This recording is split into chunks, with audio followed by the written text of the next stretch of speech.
ಇವತ್ತಿಂದಲ್ಲ, ಮೊದಲಿಂದನೂ ಭಾಳ ಬೇಕಾದವರು ನಮ್ಮೂರು ಕಮಡಳ್ಳಿಯಿಂದನೂ ಕೂಡ ಸಂಬಂಧ ಇದೆ, ನಮ್ಮ ಬೆಣ್ಣಲ್ಲಿ ಸಂಬಂಧ ಇದೆ. ನಮ್ಮ ಮನೆ ಹುಡುಗ ಭಾಳ ದುಃಖದಲ್ಲಿದ್ದಾರೆ, ಶಾಕ್ನಲ್ಲಿದ್ದಾರೆ.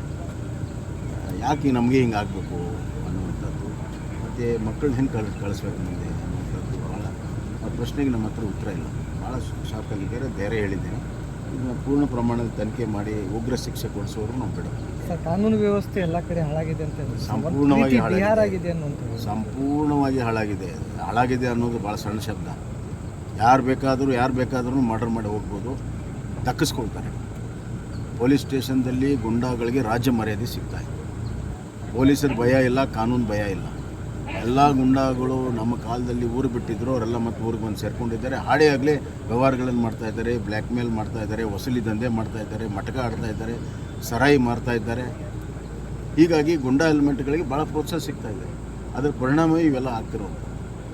ನೋಡಿ, ನಿನ್ನೆ ಬೆಂಗಳೂರಿನಲ್ಲಿ 4 ಜನ ಫ್ಯಾಮಿಲಿಯಲ್ಲಿ ಮರ್ಡರ್ ಆಯಿತು.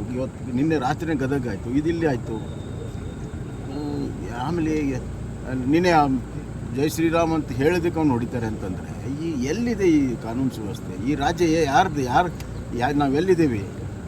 ನಾವು ಭಾರತ ದೇಶದಲ್ಲಿ ಇದ್ದೇವೆ ಇಲ್ಲೋ? ಕರ್ನಾಟಕದಲ್ಲಿ ಇದ್ದೇವೆ ಇಲ್ಲೋ? ಕರ್ನಾಟಕ ಒಂದು ಶಾಂತಿಯ ಒಂದು ರಾಜ್ಯ, ಸಂಪೂರ್ಣ ಹದಗೆಟ್ಬಿಟ್ಟಿದೆ. ಮತ್ತು ಮುಖ್ಯಮಂತ್ರಿ ಆದಿಯಾಗಿ ಎಷ್ಟೇ ಪ್ರಕರಣ ನಡೆದರೂ ಏನೂ ಆಗಲಿಲ್ಲದವ್ರ ಜೊತೆ ಆರಾಮಾಗಿದ್ದಾರೆ, ಕಣ್ಣು ಮುಚ್ಕೊಂಡು ಆರಾಮಾಗಿದ್ದಾರೆ.